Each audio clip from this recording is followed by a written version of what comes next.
Last presenter, big fight, man. Look, we've been to many press conferences, we've seen many top tables, but I'm not sure we've seen many talent, the amount of talent on one top table like we've done today. That was unreal. You know what's surreal is just walking in here earlier on, and it's like, all right, mate, everybody's a star, and Zhile Zhang. I've got to say this. Listen, we all know I'm small, right? But Zhile Zhang comes in, sees me, shakes my hand, and he stood next. I'm just like, you're huge. He just got this huge physical presence about him. But you know what? He looks in good shape. I actually expected him to be a little bit wider around the middle, but he's in good shape. But yeah, Shakur Stevenson, Ortiz, Madrimov, everybody. But then the main two, Bivol and Beterbiev. Mate, it's surreal seeing them all in the same room. It's weird. It's mad. It is crazy. It is crazy. Just talk to me about the main event first of all, because I do want to break down a few of the fights. But that main event, Beterbiev, Dimitri Bivol. This is sometimes when there's a rematch that mentally the first guy is in the second guy's head, but that first fight was so close, and a lot of people had to split. How do you see this one playing out? Well, I thought Bivol won the fight, nicked the fight. Well, no, I thought he won it, but it's one of those fights where you understand why Beterbiev got it. So it's not like, oh, it's one of those, a close fight that could have gone either way. And I actually think both fighters, because of their IQs, because of their abilities, I think this is going to be a better fight. I remember the first fight, after about 5 rounds, 4, maybe 5 rounds, whoever I was with, I think it was Callum Simpson, or it might have been one of the other team at Sky that was working with. I said, why is Beterbiev not going to the body? I thought that would have been his head, go to his body to slow him down, take the sharpness and the speed away from Bivol. But he never did. And then Bivol started getting dragged into more of a fight. I think right from round 1, Beterbiev goes to the body more to try and drag those moments of standing inside or catching up to him earlier on in the fight. But then also, you know, when you're getting in with somebody who's got such a fearsome reputation, you're a little bit tentative yourself, because you believe in yourself, but you still don't want to be getting whacked off someone because you're thinking, everybody hits, he knocks out. Now Bivol's tasted that power, I think he'll be more confident, because he'll feel as though, I've been in there, I've took it, and in a lot of exchanges, actually Bivol looked like he came off better. So I think he'll be better, more confident. I just think it's going to be a great fight. I think both men are going to be better. I think it's going to be a great fight. Interesting. I do want to talk about probably I'd call it a co-main fight, Daniel Dubois, Joseph Parker. What a fight. I'm not even, mate. I feel that a lot of people are just seeing what Dubois did against Joshua and kind of like saying it's a given that he's going to beat Parker. Mate, Parker's like one of the most improved fighters out there. And Andy Lee's doing an amazing job on him, mentally as well as boxing ability.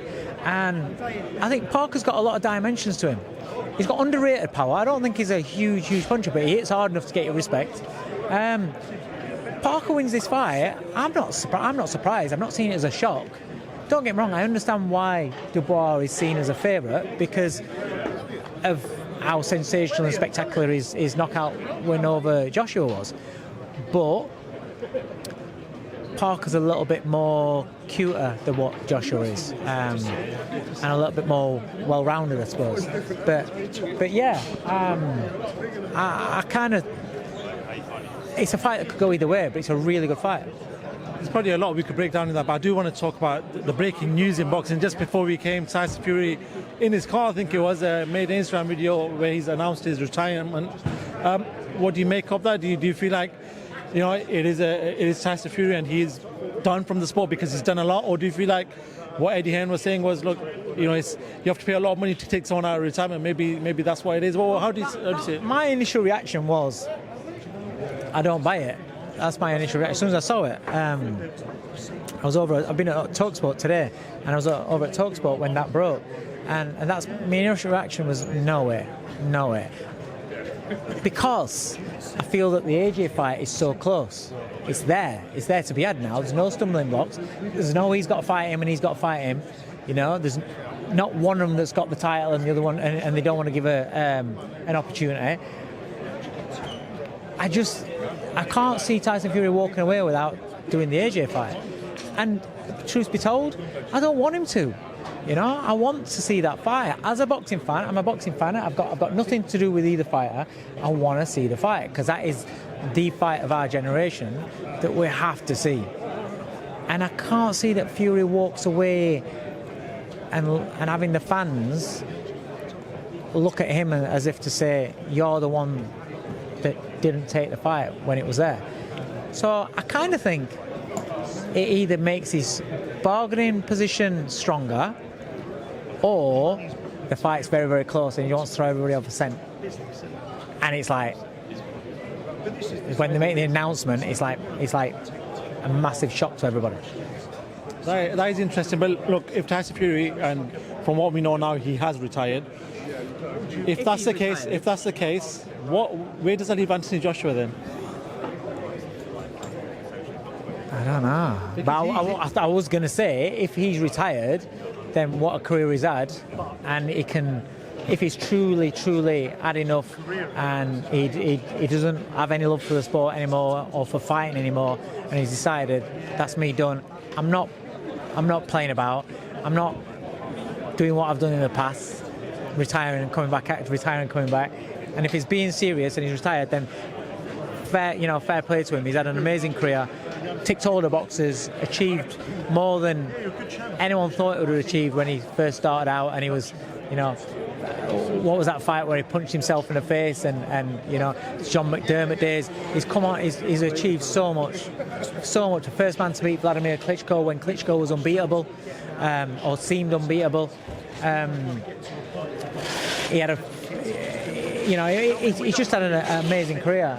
He's given us so many highlight reel moments, so many the Deontay Wilder 12th round where he gets up. He's given us things that you would never ever expect to see from his career. So if he's done, then enjoy your retirement. You've cracked it, and don't come back. If you've done, don't come back. In 4 years' time, I don't want to see fighters that have done everything wait a few years and then come back. If he's done and he decides in the next couple of months, summertime, to say I'm coming back, then that's fine because it's only a few months. But it's when they finish without something being resolved and they come back a couple of years later, I don't like to see. Sorry, going on with what you said with Joshua, where does it leave him? I don't know, because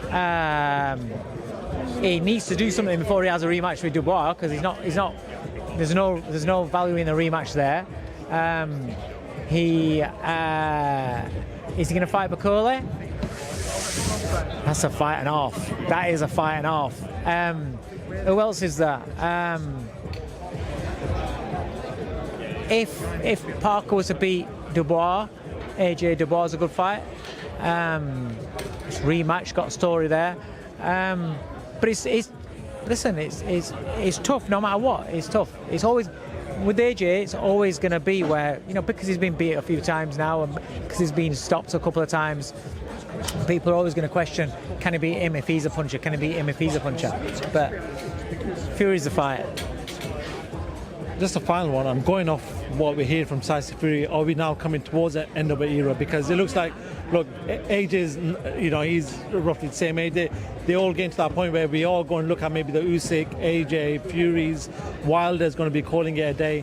Are we coming towards a bit of realization now? Yeah, but we have been doing that. We've been saying that, the Fury that boxed Ngannou wasn't, you can see that it's starting to go. No, I just think Usyk's not the same. Obviously, he's 38. Fury's at that age, and he's announced that he's gone. AJ's at that mid-30s. Once he gets to that stage, it's Father Time. So yeah, we're coming to the end of an era. There's a new era that's going to be coming through, and it's not a bad era because you've got Daniel Dubois, you've got Parker's going to be around a while. You've got Cabial, you've got Moz Zatuma coming through, you've got Fabio Wardley coming through, you've still got Bacoli there. Bacoli will get his shot. If all the belts become vacant, if Usyk retires and so on, then we've got some good fights coming through. A new generation of exciting fights. There will always be a little bit of a rebuilding period, and then it'll boom again. Cool, Dave. I know you've got to go. Thank you very much for your time, as always, and see you soon. I don't know when, but I will see you somewhere. I always bump into you somewhere. If I don't see you before, I'll see you out there. Big one. All right, Ricky. Dave Coldwell, always a pleasure, mate. Top man. Thank you very much.